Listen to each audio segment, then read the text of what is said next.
आखिर Indian government भारतीयों को फ्री में इंटरनेट क्यों नहीं देती, और आज आप अपने ही दिमाग की एक ऐसी रेयर वीडियो क्लिप को देखने वाले हैं जिसे देख आपके होश भी जरूर उड़ जाएंगे। साथ ही साथ क्या कभी आपने ये सोचा है कि आखिर क्यों आगे आने वाले समय में कोई भी इंसान मेडिसिन खाने के बाद भी कभी ठीक क्यों नहीं होगा। तो हाय गाइस, मैं हूं आकाश और चलिए शुरू करते हैं आज के नॉलेजेबल अध्याय को। लेकिन उससे पहले अगर आप इस चैनल पर नए हैं तो इस चैनल को सब्सक्राइब कर उस बेल आइकन को प्रेस जरूर कीजिएगा, वरना रात में सपने में आकर मुझे कराना पड़ेगा। गाइस, क्या आपको पता है कि बहुत से देशों के मिलिट्री के जो जवान होते हैं उन्हें जानबूझकर हॉरर मूवीज दिखाई जाती हैं। But the main question is this कि एक जवान को वॉर की या फिर बहादुरी की मूवी दिखाना तो फिर भी समझ में आता है, बट उन्हें हॉरर मूवी क्यों दिखाई जाती है? एक्चुअली गाइस, बहुत ही कम लोगों को यह मालूम होगा, लेकिन इसके पीछे दो सबसे बड़े रीजन मौजूद है। बात अगर पहले रीजन की जाए तो वो है ब्रेन को रेस्टलेस बनाना। एक्चुअली गाइस, जब भी हम कोई हॉरर मूवी देखते हैं तो हमारा ब्रेन रेस्टलेस होकर अलर्ट मोड में आ जाता है। अब उस कंडीशन में अगर किसी भी जवान को बॉर्डर पर या फिर इंपॉर्टेंट जगहों पर पेट्रोलिंग करने के लिए छोड़ दिया जाए तो 100% कुछ घंटों तक उसका दिमाग नॉर्मल लोगों के कंपैरिजन में ज्यादा फास्ट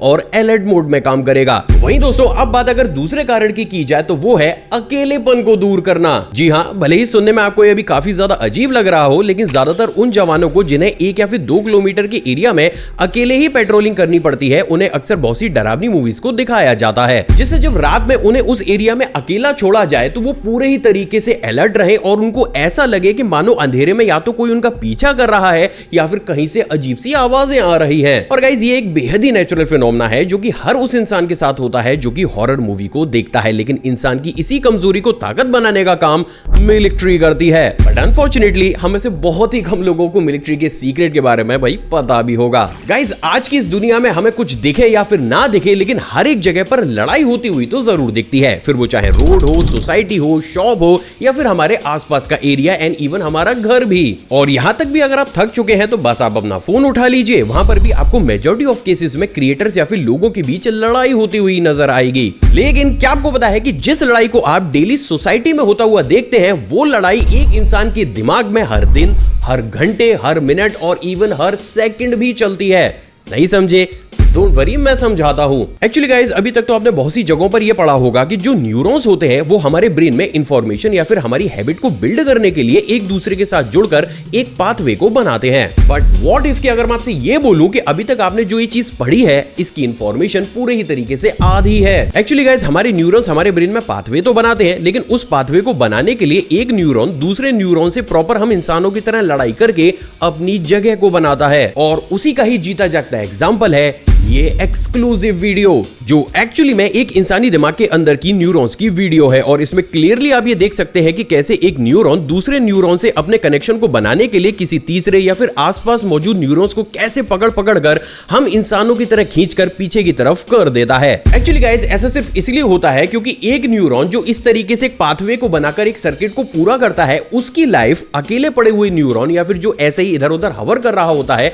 उस न्यूरॉन की लाइफ के कंपैरिजन में ज्यादा होती है। क्योंकि हमारा ब्रेन उन न्यूरॉन्स पर कभी भी अटैक नहीं करता है जो कि उसके अंदर एक सर्किट को पूरा करते हैं, लेकिन जो न्यूरॉन्स इस फाइट में हार जाते हैं और एक्स्ट्रा बेसिस पर इधर उधर घूमते रहते हैं, हमारा ब्रेन एक टाइम के बाद उन्हें डिस्ट्रॉय करके एक नए न्यूरॉन में तब्दील कर देता है। एंड एक्चुअली में ये एक ऐसी एंडलेस फाइट होती है जो एक इंसान के जन्म से लेकर उसकी देहांत तक पूरे ही तरीके से हर एक सेकंड हमारे दिमाग के अंदर चलती रहती है। बट अफसोस हम में से बहुत ही कम लोगों को इसके बारे में पता होता है। गाइस, ये वाला फैक्ट थोड़ा सा मिस्टीरियस है और इसलिए आपको इसे समझने के लिए अभी सारा काम छोड़कर सिर्फ यहीं पर फोकस करना होगा। एक्चुअली गाइस, हम सभी को यह पता है कि हर साल कई हजार माउंटेनियर्स या फिर क्लाइंबर्स अलग अलग माउंटेन को एक्सप्लोर करने के लिए जाते हैं। अब जो माउंटेनियर्स सही सलामत वापस आ जाते हैं उन्हें जरा थोड़ी देर के लिए साइड में रखते हैं और बात उन माउंटेनियर्स या फिर एक्सप्लोरर्स की करते हैं जो किसी भी सिचुएशन की वजह से एक पहाड़ के आसपास या पहाड़ के अंदर फंस चुके हैं। अब गाइस, यहाँ पर सबसे ज्यादा इंटरेस्टिंग बात यह है कि वो माउंटेनियर्स जो कुछ दिन तक किसी भी माउंटेन में फंसे रहे और उसके बाद या तो वो खुद वापस आ गए या उन्हें रेस्क्यू करके बाहर लाया गया, उनमें से मेजॉरिटी ऑफ क्लाइंबर्स या फिर माउंटेनियर्स ने इस बात को एडमिट किया है कि उनके टफ सिचुएशन के दौरान किसी अंधे की शक्ति ने उनसे बात की है। अब यहाँ पर सबसे ज्यादा हैरान करने वाली बात यह है दोस्तों कि उन सभी माउंटेनियर्स ने इस बात पर भी एग्री किया है कि उस अनसीन पावर ने ना सिर्फ उनसे बात की बल्कि इस सिचुएशन से उन्हें बाहर आने की प्रैक्टिकल एडवाइस भी दी है। अब यहाँ पर सबसे ज्यादा होश उड़ा देने वाली बात यह है दोस्तों कि ये चीज सिर्फ फॉरेन तक ही सीमित नहीं है, क्योंकि बहुत से इंडियन क्लाइमर्स ने भी हमारे देश भारत में इन्हीं तरीके की शक्ति या पावर होने की बातों को कहा है। एंड इवन बहुत से माउंटेनियर्स तो ऐसे भी हुए जिन्होंने इस बात पर एग्री किया कि जो अनसीन पावर है जो हमें दिख नहीं रही है, एक्चुअली में कोई मन का भ्रम नहीं बल्कि उन लोगों की आत्माएं हैं जो कि प्रैक्टिकल बेसिस पर उनसे पहले इसी टफ सिचुएशन में फंस गए और उनका देहांत पहाड़ों में ही हो गया। हालांकि साइंस अभी तक इस बात के ऊपर बिलीव नहीं करता है, लेकिन क्योंकि वर्ल्ड वाइड अलग अलग क्लाइंबर्स ने हर बार बाहर आकर इसी बात को दोहराया है, तो ये चीज आज की डेट में ऑफिशियली थर्ड मैन सिंड्रोम के नाम से जानी जाती है, जिसके लिए माना यह जाता है कि इस कंडीशन में कोई भी अनसीन आइडेंटिटी किसी भी टफ सिचुएशन में एक इंसान से प्रैक्टिकल बात करके उसे उस सिचुएशन से बाहर आने का रास्ता दिखाती है। एंड दैट्स रियली मिस्टीरियस, क्योंकि इसके एक दो नहीं बल्कि हजारों किस्से आपको इंटरनेट पर देखने को मिल जाएंगे जिसमें सभी लोगों ने यही बात कही है। गाइस, नॉर्मली सभी स्कूल में स्टूडेंट्स को हेल्दी चीजें खाने के लिए समझाया जाता है और प्रमोट किया जाता है, लेकिन यहां पर मैं आपको एक बहुत इंटरेस्टिंग चीज बताता हूं और वो ये है कि साल 1956 तक फ्रांस में जितने भी स्कूल हुआ करते थे वो डेली बेसिस पर अपने स्टूडेंट्स को आधा लीटर वाइन और आधा लीटर बियर खुद से पिलाते थे। But the fact is this कि आखिर फ्रांस के लोग अपने ही स्टूडेंट्स को बेवड़ा बना ही क्यों रहे थे? एक्चुअली गाइस, इसके पीछे दो सबसे बड़े रीजन मौजूद हैं। पहला कल्चरल रीजन और दूसरा साइंटिफिक रीजन। पहले बात साइंटिफिक रीजन की करते हैं। एक्चुअली गाइस, उस समय की मेडिकल साइंस के अकॉर्डिंग माना यह जाता था कि अगर कोई भी स्टूडेंट डेली बेसिस पर इन तरीके की चीजों को अगर कंज्यूम करेगा तो उससे ना सिर्फ उसका कॉन्सेंट्रेशन लेवल बढ़ता है बल्कि उसके एग्जाम में परफॉर्म करने के चांसेस भी बढ़ जाते हैं। सिर्फ इतना ही नहीं बल्कि क्योंकि फ्रेंच स्कूल में उनकी हिस्ट्री से रिलेटेड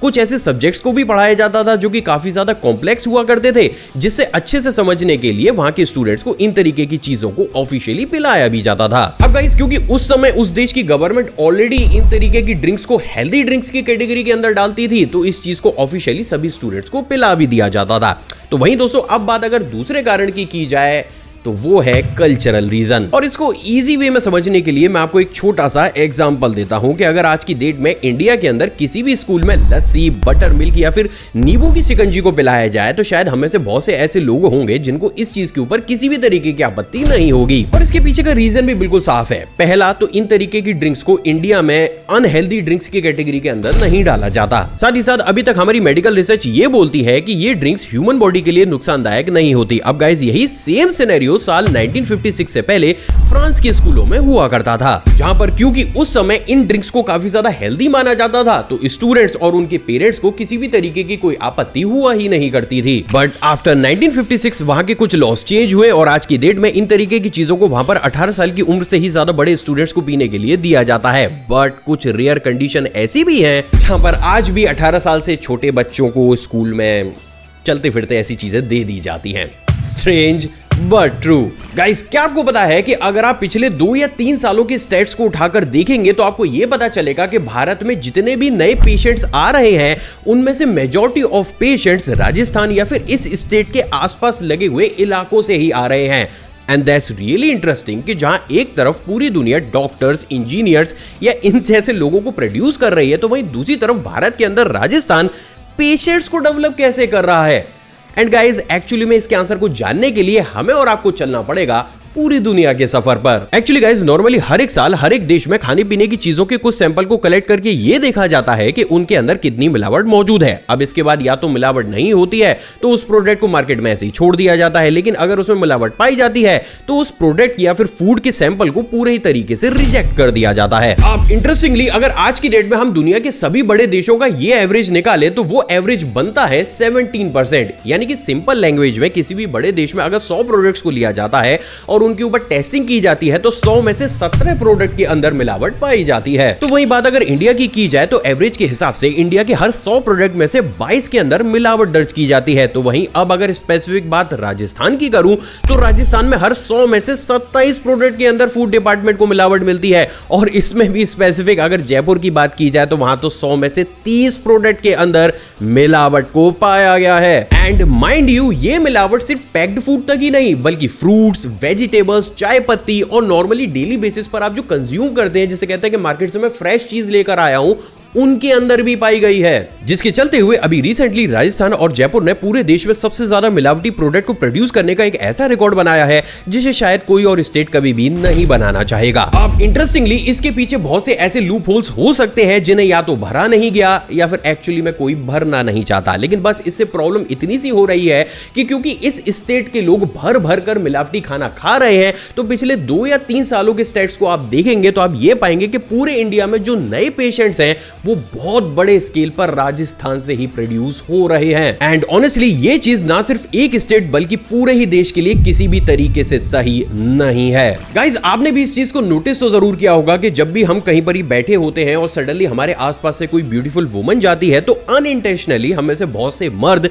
बहुत सी सिली सी चीजें करके अपने आप का मजाक उड़वा लेते हैं। एंड ऑनेस्टली आपके साथ ऐसा हुआ है तो बिलीव मी आप इस पूरी दुनिया में अकेले नहीं हैं। एक्चुअली गाइस यूएसए ने साल 2021 से लेकर साल 2023 तक लगभग 2.5 लाख मर्दों के ऊपर इसी तरीके का एक एक्सपेरिमेंट किया और सरप्राइजिंगली 2.5 लाख मर्दों में से 2 लाख मर्द हर बार किसी न किसी खूबसूरत लड़की को देखकर कोई ना कोई सिली सी मिस्टेक्स कर रहे थे। But the main point is this कि ना चाहते हुए भी हम मर्द ऐसी गलती कर ही क्यों जाते हैं। एक्चुअली गाइस इसके पीछे का सबसे सटीक आंसर है हमारे पूर्वज। एक्चुअली गाइस इनिशियल स्टेज पर किसी भी ट्राइब में अपने वंश को आगे ले जाने की प्रायोरिटी हमेशा ही अल्फा मेल को दी जाती थी, क्योंकि वो अपने एक्शन या फिर अपनी ताकत से पूरे ही ट्राइब में सबसे ज्यादा अलग और एक्स्ट्रा ऑर्डिनरी हुआ करते थे। अब क्योंकि नेचर सिलेक्शन की वजह से कहीं ना कहीं आज की डेट में हम उन्हीं की ही संतानें हैं, तो यही स्पेसिफिक क्वालिटी हम सबके ब्रेन और डीएनए में मिल चुकी है और यही वो सबसे बड़ा रीजन भी है जिसके चलते हुए हमारा ब्रेन किसी भी फीमेल की प्रेजेंस में अपने आप को सुप्रीम या फिर एक्स्ट्रा ऑर्डिनरी दिखाने के लिए ना चाहते हुए भी कोई ना कोई सिली सी मिस्टेक कर ही देता है। और इन जनरल ये चीज आप हम ह्यूमंस के अलावा हमारे क्लोज एंसेस्टर्स यानी कि गोरिल्लाज और यहां तक कि मंकीज में भी देख सकते हैं, जहां पर वो लोग अपने आप को भी ग्रुप में सबसे ज्यादा सुप्रीम दिखाने के लिए या तो कुछ एक्स्ट्रा ऑर्डिनरी चीजें करते हैं या फिर अपनी चेस्ट को जोर जोर से पटकते हैं। तो इन शॉर्ट गाइस अगर आपका कोई भी फ्रेंड या फिर जानने वाला अक्सर लड़कियों की प्रेजेंस में इस तरीके की अजीब हरकतें करता है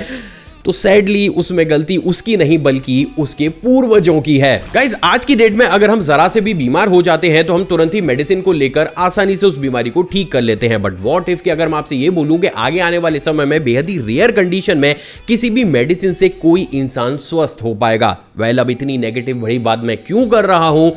कुछ देर रुकिए, आपके सामने अभी एक ऐसी काली सच्चाई आने वाली है जिसे सुन आपके होश भी जरूर उड़ जाएंगे गाइस। एक्चुअली दोस्तों साल 2017 और 2018 में की गई रिसर्च के अकॉर्डिंग हर साल लगभग 1 लाख लोग सिर्फ इस दुनिया से इसलिए अलविदा कह जाते हैं क्योंकि उन पर नॉर्मली किसी भी बीमारी की कोई भी दवा काम करती ही नहीं है। सिंपल लैंग्वेज में अगर इन लोगों को नॉर्मली फीवर या फिर सर्दी जुकाम ही होता है और अगर ये कोई भी मेडिसिन को कंज्यूम करते हैं तो चाहे कितनी ही पावरफुल मेडिसिन को कंज्यूम क्यों ना कर ले, ये कभी भी स्वस्थ होते ही नहीं है, बल्कि इस बीमारी से पीछे इनका तब छूटता है जब उनका देहांत हो जाता है। एंड नॉर्मली हर साल कुछ ऐसे लोग हमारे सामने आते रहते हैं। बट क्या आपको पता है कि अब मैं आपको जो चीज बताने वाला हूं उससे आपकी रातों की नींदें उड़ सकती हैं। एक्चुअली गाइस जब इसी रिसर्च को साल 2023 में किया गया तब जाकर रिसर्चर्स को यह पता चला कि साल 2022 और 2023 में जहां एक तरफ मेडिकल साइंस ने तरक्की करी है तो वहीं दूसरी तरफ इन तरीके के केसेस कम होने की बजाय स्ट्रेट 20 गुना ज्यादा बढ़ गए हैं और इस बार लगभग 20 लाख लोगों ने इस दुनिया से इस बीमारी ठीक ना होने की वजह से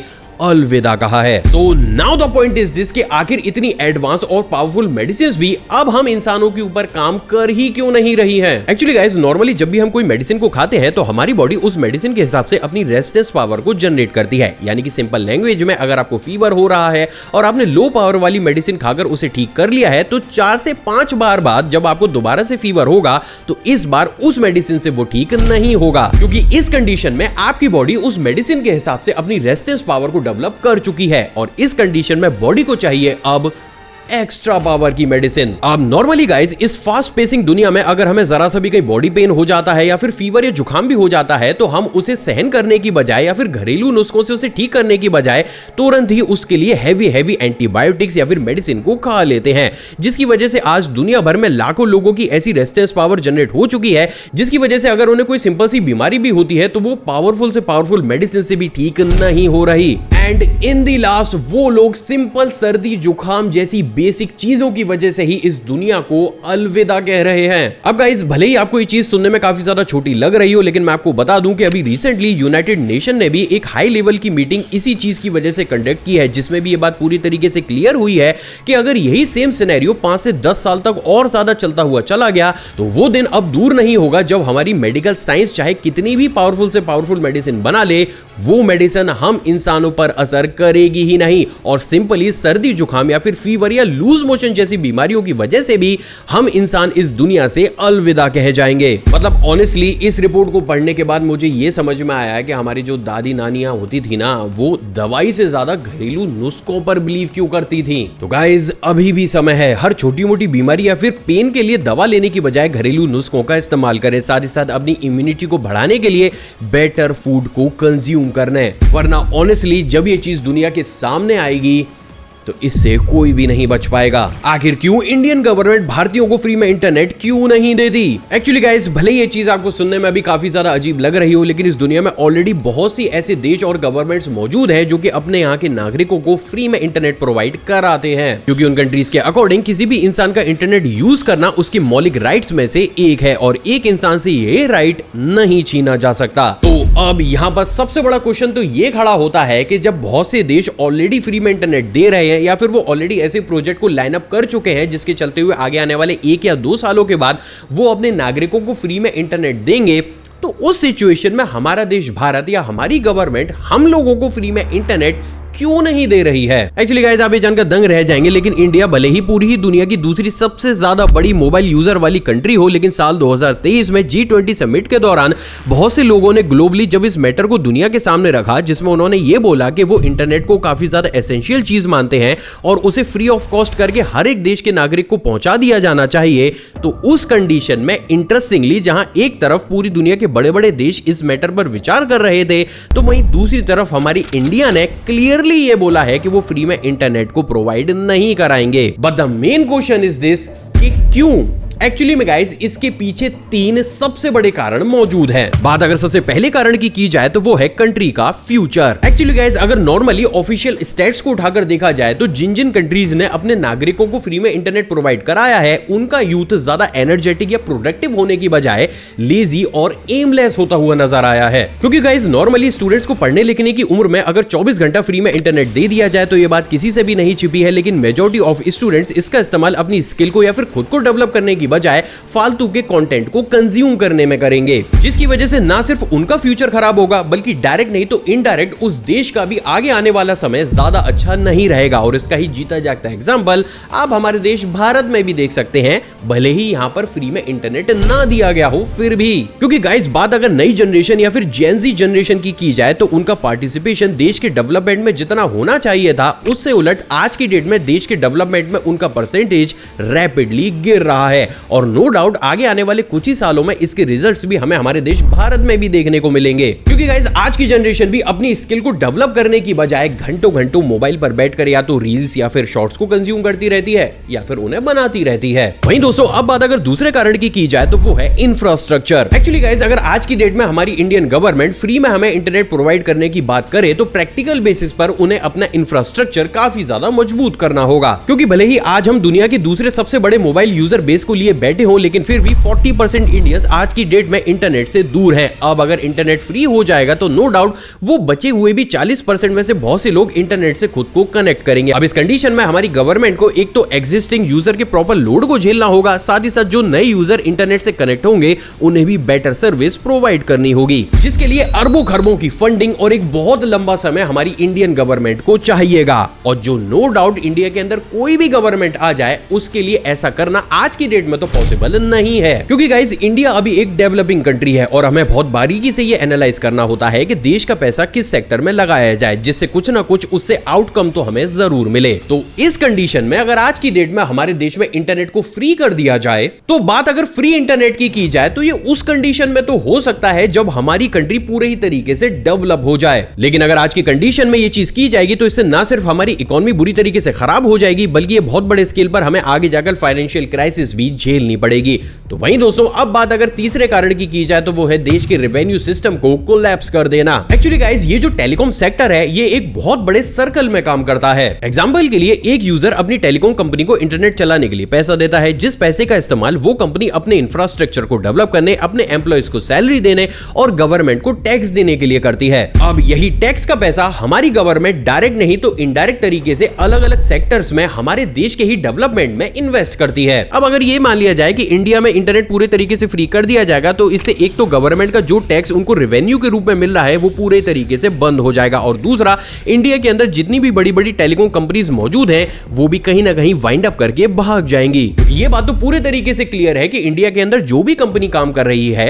वो सिर्फ और सिर्फ पैसा कमाने के लिए काम कर रही है। अब अगर इंटरनेट को फ्री ही कर दिया जाएगा तो प्राइवेट कंपनीज किसी भी भाव इंडिया में देखेंगी ही नहीं, और जब ऐसा होगा तो इतने बड़े मोबाइल यूजर बेस को संभालने की जिम्मेदारी सिर्फ गवर्नमेंट की ही बन जाएगी। अब उस कंडीशन में एक तो गवर्नमेंट को इतने बड़े यूजर बेस को संभालना होगा, साथ ही साथ जो रेवेन्यू उन्हें प्राइवेट कंपनी से मिल रहा था वो भी एक ही झटके में बंद हो जाएगा। तो इस कंडीशन में आज की डेट में ये कोई स्मार्ट मूव नहीं होगा जहां पर लोगों को फ्री में इंटरनेट प्रोवाइड कराया जाए। तो इन शॉर्ट अगर अब इन सारे ही पॉइंट्स को मिलाकर एक कंक्लूजन को निकाला जाए तो गाइस देखिए फ्री में इंटरनेट प्रोवाइड कराना कोई इंपॉसिबल चीज तो नहीं है, लेकिन हमारे देश की प्रेजेंट जो सिचुएशन है वो देखते हुए ये एक बहुत बड़ी बेवकूफी होगी जहां पर लोगों को फ्री में इंटरनेट प्रोवाइड कराया जाएगा। और ये भी एक बहुत बड़ा रीजन है जिसके चलते हुए इंडिया में कुछ कुछ जगह पर तो एक सेलेक्टेड अमाउंट में फ्री में इंटरनेट दिया जाता है, लेकिन उसे कभी भी एक्सपेंड करके नेशन वाइड अनलिमिटेड नहीं किया जाता। एंड इवन यूएसए, ऑस्ट्रेलिया और कनाडा जैसी कंट्रीज भी इस इनिशिएटिव को अपने देश में लाकर पूरी तरीके से इसे बंद कर चुकी हैं, क्योंकि उन्हें भी पता है कि इससे देश भी डूबेगा और उनका यूथ भी।